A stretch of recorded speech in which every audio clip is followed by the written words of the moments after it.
Hey YouTube, this is Jeremy Yahoo Weeps. I'm going to be doing a video on two letters, and two letters only, M and S. MS.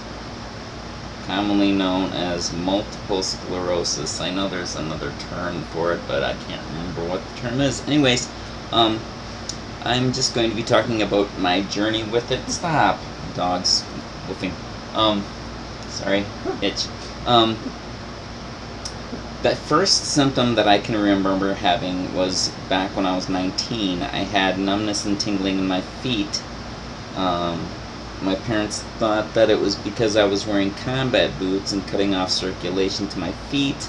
I was going to college at the time. I went to the medical center at the college, and they told me that they thought it was a pinched nerve and gave me B12.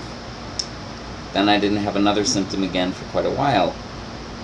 The next symptom I had, I think, was brought about because some very stressful circumstances in life that I'm not going to go into right now.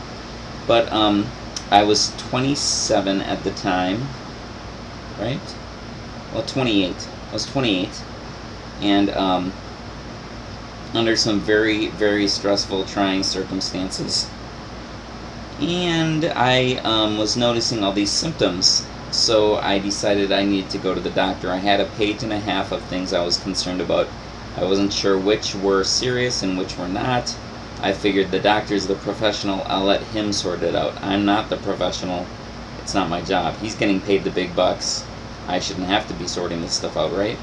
So I went to the doctor. I got the impression that they thought I was a hypochondriac. That was the reaction that I got. Not very encouraging. But they did finally diagnose me. I went... I actually had to stop working at the time because of the health concerns I was having. I collapsed at work and couldn't move. That was on May 23rd.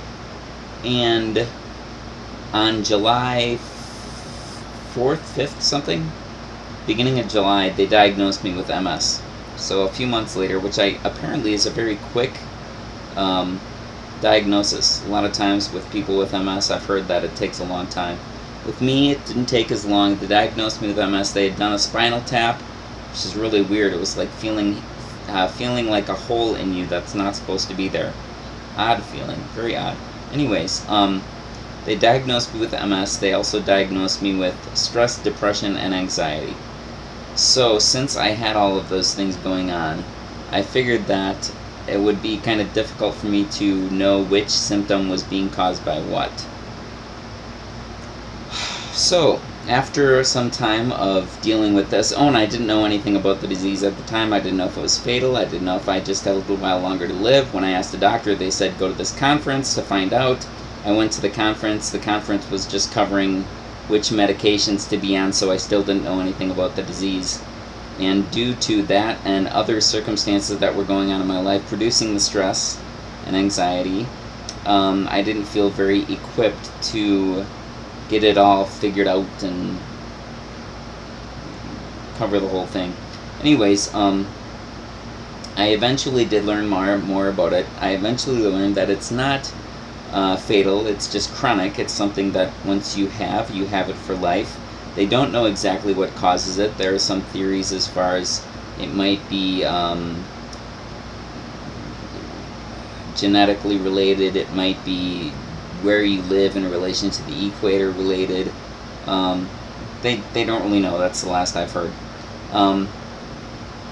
So I was trying to deal with life, what was going on in life that was so stressful, and deal with having this. And I didn't know a whole lot about it. Now, what I have noticed as time has gone on is that at first I was having some heat intolerance. I was having some difficulty with like fatigue, being really tired. Of course, the depression could play into that too, so it's a little bit hard to tell. I've noticed that over the years, my ability to walk distances has decreased. Like if I would walk, say, a couple miles, by the time I was to like 1.5 miles to 2 miles, my foot would be dragging. It would be very hard for me to lift up my feet. I would be getting really, really fatigued. I would have a really hard time with heat, like if going out in the summer when it's really hot would make me really tired and sluggish and just feel like bleh. That has worsened. It's worsened to the point where when, let's see, about 6 years ago, I could not take temperatures over 72 degrees. What would happen is it would make me feel really sick. If you've ever had a really bad sunburn from, and you feel sick from it, like feverish, that's the best way I can describe it, is feeling like that. And it makes all of my other symptoms worse, makes it hard to think, makes me feel irritable, and just makes me feel, it's like somebody wrapping you in a heated blanket on a warm summer day. That's kind of what it feels like. On my head especially. My extremities and the rest of my body doesn't get as bad, but particularly my head is where the heat happens. And when it does happen, my extremities actually get cold. My legs and my arms and everything get cold, and my head gets really hot. So I have to keep my head cool, but I have to make sure, like I'm wearing sleeves, long sleeves, I have to make sure that the rest of my body stays warm enough, especially now because I'm not getting very good circulation, but I'll get into that in a moment. Trying to remember. Oh, that's another thing.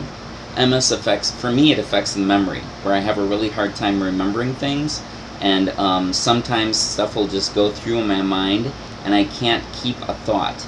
It'll like come there and go. Sometimes my memory will be interrupted mid-sentence. Like I'll lose track of what I'm talking about mid-sentence. It's very frustrating.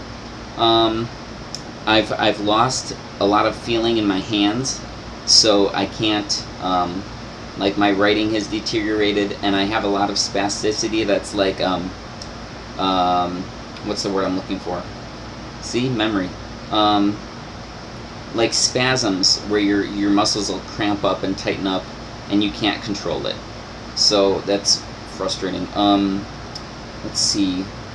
Numbness and tingling in my feet. A lot of fatigue where you just get really, really tired. The heat is the worst. My heat has gone down. My heat intolerance has gone down from 72 to a few years ago it was at 68. I couldn't take anything over, well, 69 and then 68 degrees. I couldn't take anything over 68 degrees. It would make me feel really, really sick. Now I think it's probably gone down to maybe 65, to where anything over 65 degrees makes me feel really, really sick. But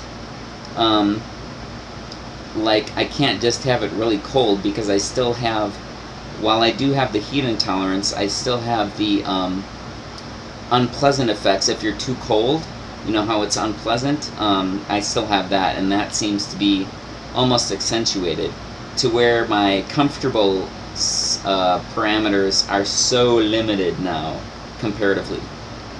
So oh, and sometimes I'll have difficulty with like going to the bathroom and stuff, but I'm not going to get into that because I don't really want to. But so primarily it's fatigue. Heat is the worst. Mental capacity, being able to think clearly and being able to remember things, can be a pain.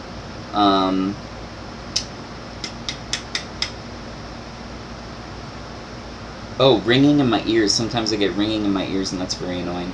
But now, because of my situation, because of life situation, I found myself basically bedridden, to where I'm stuck in bed all day, and my muscles just keep on deteriorating, and it's hurts to walk, and hurts to really do much of anything. Kind of a pain. Trying to think if there's anything else. The heat, the hands, fatigue, mental capacity. That's a lot of it. What the disease actually is, apparently, is I'm running out of time. That's okay. It's actually where, from what I understand, it's where actually these antibodies or T cells in your brain that are supposed to be protecting the nerves, whether it's your brain or the rest of your nervous system, instead of protecting it, they start attacking it. And the nerves are covered by what's called a myelin sheath. It's like a protective covering. And these cells will start eating away through that sheath. And once they've done that, they start eating away through the nerve itself, to where the electrical impulses that travel across the nerve aren't able to travel. That's my understanding. I'm very intrigued about the CCSVI that I've heard about, but I don't know if I'll be able to do that, how much it costs, whatnot, where I'd have to go, and everything like that. So hopefully, but right now I'm that, and because of that and many other things in my life, I'm hanging on by a thread, and it's up to the Almighty whether I live or die, basically. I think I've covered everything I can think of with it.